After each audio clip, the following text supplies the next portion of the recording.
அனைவருக்கும் ஆனந்தமான இறை வணக்கம். ஆன்மீக சிவ சொந்தங்களே, ஒரு கேள்வி கமெண்ட் பாக்ஸில் நம்முடைய குலதெய்வ ஆடியோ பதிவு பண்ணோம் இல்லைங்களா, அந்த ஆடியோ கீழே ஒரு கேள்வி கேட்டிருந்தாங்க. அந்த கேள்விக்கு தான் இந்த ஆடியோவில் பதில் தரப்போகிறேன். கேள்வி பாருங்கள், மேலே டிஸ்பிளேயில் கொடுத்துருக்கேன். வணக்கம் சாமி, என் வீட்டில் செய்வினை பாதிப்பு உள்ளதா என்பதை எப்படி கண்டறிவது சாமி? வீட்டில் நல்ல காரியங்கள் தடைபட்டு கொண்டே வருகின்றது சுவாமி அப்படின்னு ஒரு சகோதரி கேள்வி கேட்டிருக்காங்க. இதை பற்றி பல ஆண்டுகளுக்கு முன்பே நம்ம பேசியிருக்கோம்.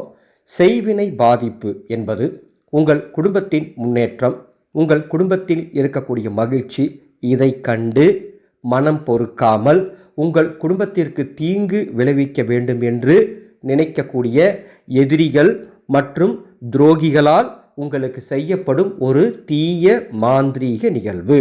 இந்த செய்வினை கோளாறு நீங்கள் உங்கள் வீட்டுக்கு இருக்குதா அப்படிங்கிறத 7 அறிகுறி சொல்கிறேன். இந்த 7 அறிகுறியை வச்சு நீங்கள் தெரிந்து கொள்ளலாம்.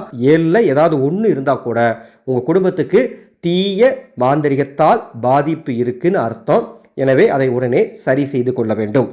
முதலாவது அறிகுறி, மருத்துவ ரீதியான செலவுகள் தொடர்ந்து வந்து கொண்டே இருத்தல். அதாவது நீங்கள் வியாதி மருத்துவர்கிட்ட காட்டுறது, மருத்துவத்துக்காக செலவு பண்ணுறது அப்படின்னா அந்த வியாதி குணமாகணும். ஆனால் அந்த வியாதி குணமாகவே ஆகாது. ஏதாவது ஒரு வகையில் புதுசாக பிரச்சனை வந்துக்கிட்டே இருக்கும். ஒரு சில இடங்களில் எத்தனை மருத்துவ சோதனைகள் செய்து வைத்தியங்கள் பார்த்தாலும் வியாதிக்கான காரணத்தை கண்டுபிடிக்க முடியாத ஒரு சூழல் இருக்கும். அந்த வியாதியால் பண விரயம் ஆகிக்கிட்டே இருக்கும். திடீர்னு பெரிய அளவுக்கு மருத்துவ செலவு வருது. இது எல்லாமே தீய செய்வினையினுடைய பாதிப்பாக இருக்கலாம். இரண்டாவது, அடிக்கடி விபத்துக்கள் நடக்கிறது. வீட்லேயும் சரி வெளியும் சரி அடிக்கடி விபத்துக்கள். உங்கள் குடும்பத்தில் உங்கள் பங்காளிங்க வகையில் தொடர்ந்து துர்மரணங்கள், இந்த மாதிரி நிகழ்வு நடந்துச்சுன்னா செய்வினை இருக்க வாய்ப்பு இருக்குது.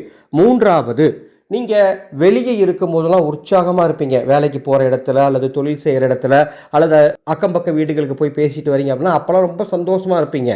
ஆனால் உங்கள் வீட்டுக்குள்ளே வந்தவுடனே ஏதோ ஒரு பெரிய பாரம் உங்களை சூழ்ந்துக்கும். ஒரு கவலை உங்களை ஆட்கொள்ளும்.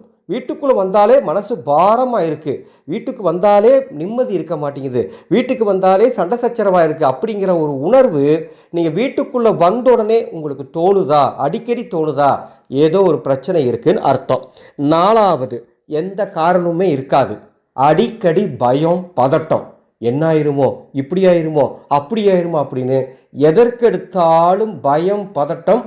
அதனால் நள்ளிரவில் தூங்காமல் ரொம்ப கஷ்டப்பட்டு இருக்கீங்களா? கண்டிப்பாக உங்கள் குடும்பத்தில் செய்வினை பாதிப்பு இருக்க வாய்ப்பு இருக்குது. ஐந்தாவது, உங்கள் வீட்டில் நீங்கள் பூஜை பண்ணுறீங்க அல்லது ஏதாவது ஒரு கோயிலுக்கு போயிட்டு வரீங்க அப்படின்னா உடனே வீட்டில் சண்டை வரும். அல்லது பூஜை பண்ணுறதுக்குண்டான எல்லா ஏற்பாடும் பண்ணிடுவீங்க, ஆனால் அந்த பூஜை உங்களால் நிம்மதியாக பண்ண முடியாது. அப்படியே நீங்கள் பூஜை பண்ணிட்டாலுமே ஒரு மன நிறைவு இருக்காது. ஏதோ ஒரு குறை இருக்கிற மாதிரியே உங்களுக்குள்ள ஒரு எண்ணம் இருந்துக்கிட்டே இருக்கும். அப்படி இருந்தாலோ அல்லது கோவிலுக்கு போயிட்டு வீட்டுக்கு வந்த உடனே ஏதாவது ஒரு ரூபத்தில் நஷ்டம், சண்டை, சச்சரவு. ஒரு சிலருக்கெல்லாம் பார்த்தீங்கன்னா கோவிலுக்கு ஏதாவது ஒரு கோவிலுக்கு போய் திவ்யமாக பக்தியாக சாமி கும்பிட்டு வருவாங்க. உடனே ஏதாவது ஒரு விரைய செலவு நடக்கும், அல்லது உடம்புக்கு முடியாமல் போகும், அல்லது வீட்டுக்குள்ளே ஏதாவது சண்டை வந்துடும், அல்லது ஏதாவது கெட்ட பெயர் வந்துடும், அல்லது வருமானம் அப்படி நின்று போயிடும். வந்துக்கிட்டு இருக்க வருமானம் கோயிலுக்கு போயிட்டு வந்தாலே நின்று போகும். இந்த மாதிரி ஏதாவது இருந்தாலும் தீய செய்வினை பாதிப்பு இருக்குன்னு அர்த்தம். ஆறாவது, உங்கள் குடும்ப உறுப்பினர்களுக்கு திடீரென்று உருவாகும் கூடா நட்பு, அதாவது தேவையற்ற பழக்க வழக்கங்கள், உறவுகள். இது உங்கள் குடும்பத்துக்கு செய்வினை கோளாறு இருப்பதற்கான முக்கியமான அறிகுறி. இவரா இப்படி அப்படின்னு நீங்களே நினைப்பீங்க, அல்லது இவங்களா இப்படி அப்படின்னு நீங்கள் நினைக்கிற அளவுக்கு உங்கள் குடும்பத்தில் இருக்கிறவங்க, அது உங்கள் குழந்தையாக இருக்கலாம், உங்கள் வாழ்க்கை துணையாக இருக்கலாம். கூடா நட்பு, தேவையற்ற சவகாசங்கள், தேவையற்ற பழக்கங்கள், முறையற்ற உறவுகள், இந்த மாதிரி ஏதாவது பழக்கங்கள் ஏற்பட்டுச்சுன்னா உடனே அது என்னன்னு சரி பண்ணுறதுக்கு உண்டான ஏற்பாடுகளை பண்ணுங்க. ஏழாவது, விரயம், நஷ்டம்.